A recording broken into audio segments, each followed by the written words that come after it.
En los últimos años, palabras como diversidad y multiculturalismo ganaron gran vigencia. Estos términos provienen de la antropología. La antropología estudia a la sociedad de ayer y de hoy, las relaciones de poder entre pueblos, culturas y sociedades. En sus comienzos se concentró en el estudio de los pueblos primitivos o salvajes, términos que años más tarde fueron reconocidos como discriminatorios. Cuando en el siglo XX la ciencia relativizó sus conocimientos y las guerras mostraron la irracionalidad del mundo, los valores de la cultura occidental entraron en crisis. Hasta entonces, la antropología se ocupaba de estudiar al otro, es decir, al no occidental. Pero hubo un antropólogo que planteó una autocrítica profunda hacia su disciplina y permitió una mirada superadora entre lo salvaje y lo civilizado. Claude Lévi-Strauss.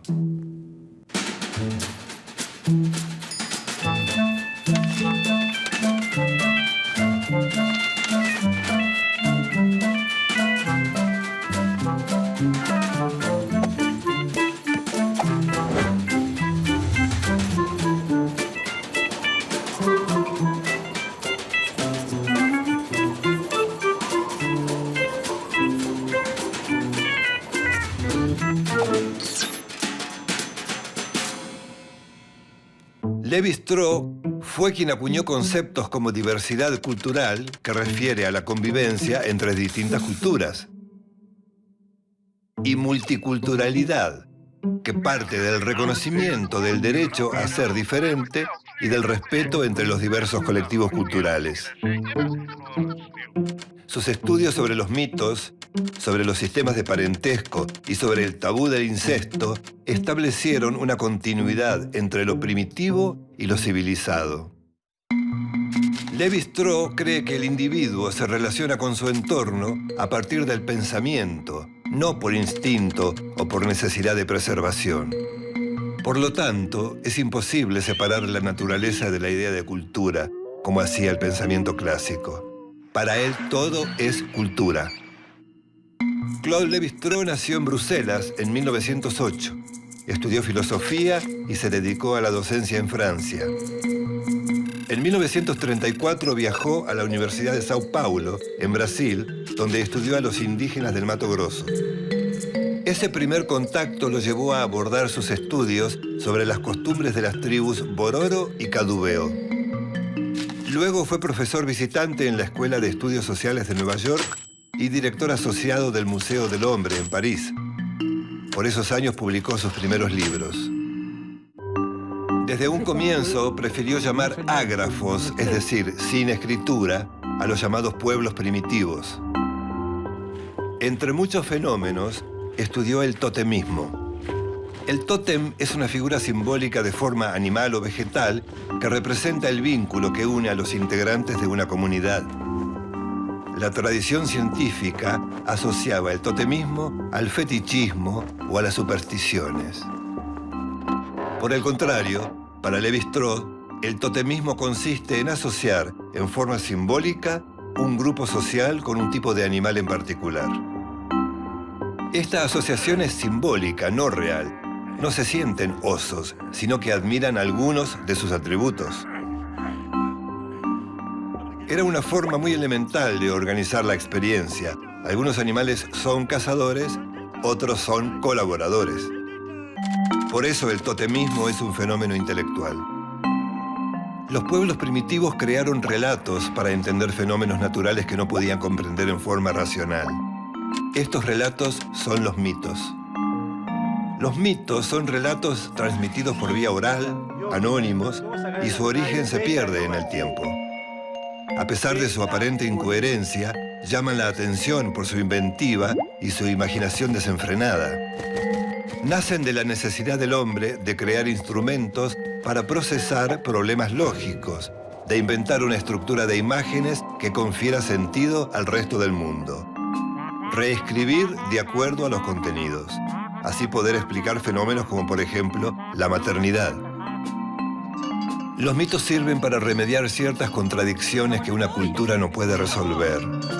son una lente de aumento sobre cómo pensaron los hombres en su evolución. Lévi-Strauss dice que esas estructuras mentales que conforman una cultura no son patrimonio de la civilización, sino del hombre. La mente transforma la experiencia concreta en ideas abstractas. Estas ideas abstractas son las estructuras. Es decir, las estructuras son modelos para estudiar la realidad. El concepto de estructura lo lleva a definir su disciplina como antropología estructuralista, también llamada estructuralismo social. Lévi-Strauss dice que las estructuras no son manifestaciones concretas de la realidad, sino que son modelos mentales de la realidad. Por ejemplo, una maqueta, que es un modelo, permite visualizar el puente que se desea construir. El hombre primitivo apela a los elementos de su experiencia para construir esos sistemas simbólicos como si fueran maquetas. Las estructuras también le sirven a Lévi-Strauss para estudiar las uniones matrimoniales de los pueblos primitivos. En una sociedad determinada surge la necesidad de que los hombres intercambien sus mujeres con otras sociedades. Este intercambio busca hermanar distintos clanes para asegurar la supervivencia en términos de evitar enfrentamientos. Para Lévi-Strauss, el surgimiento del lenguaje o pensamiento simbólico puso en marcha el sistema de reciprocidad que posibilita el intercambio de bienes, objetos y mujeres. Con el intercambio de mujeres, el parentesco se da a través de la alianza entre dos familias por medio del matrimonio. De esta manera se rompe el vínculo de antepasado común que se daba en los grupos cerrados. Esta alianza constituye un fenómeno cultural. Cada hombre puede acceder a muchas mujeres, pero no puede acceder a todas las mujeres. Esta prohibición promueve el intercambio y produce un fluir de mujeres. Este fluir se produce para evitar el tabú del incesto. Se llama tabú del incesto a la prohibición a unirse sexualmente entre padres e hijos y de hermanos entre sí. El pensamiento clásico justificaba esa prohibición en un hecho biológico. Durkheim, el creador de la sociología, vinculó la prohibición del incesto con una censura religiosa. Otros pensadores adjudicaron esa prohibición a la incapacidad del ser humano de excitarse con un pariente. Lévi-Strauss dice que no se trata de una imposición natural, sino cultural. El incesto impone reglas, hábitos y mandatos que no dependen de la naturaleza. Por lo tanto, se transforma en cultura. La función primordial del tabú del incesto es obligar a que los individuos se casen con miembros de otros grupos. A partir del tabú del incesto, un pueblo establece sus normas y sus prohibiciones. Ese nuevo orden es la cultura. De esta manera concluye que la forma de pensar del hombre primitivo y del hombre moderno son similares. Diferentes grupos indígenas clasifican plantas y frutos en función de colores, olores y sabores. El pensamiento sirve para oponer, clasificar, separar, jerarquizar y unir los elementos del mundo. La particularidad del pensamiento salvaje es que parte de la observación de lo concreto. El águila vuela, el gorrión vuela, la golondrina vuela. Así se llega a la abstracción. Hay animales que vuelan. Lévi-Strauss dice que el pensamiento salvaje, que él llama mágico, y el pensamiento científico son formas diferentes de abordar el conocimiento.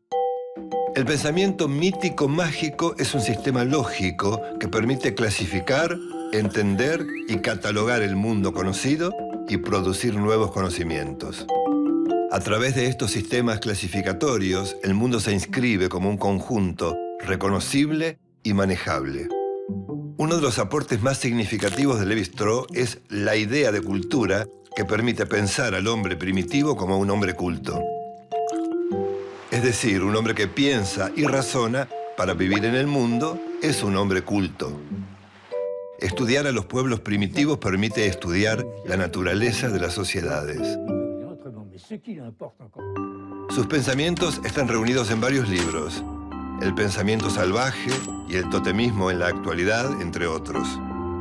Su serie Mitológicas, que comprende lo crudo y lo cocido, de la miel a las cenizas, el origen de las maneras en la mesa y el hombre desnudo. Lévi-Strauss se convirtió en un referente intelectual indispensable a la hora de pensar las relaciones entre el hombre y la sociedad, la naturaleza y la cultura. Falleció el 30 de octubre de 2009 en París, Francia, a los 101 años. Ya había sido reconocido como una de las mentes más lúcidas del siglo. Pudo unir de forma natural las tres dimensiones del conocimiento: los afectos, la relación material con el mundo y las operaciones intelectuales. Su legado intelectual y moral fundamentó una ética de la tolerancia.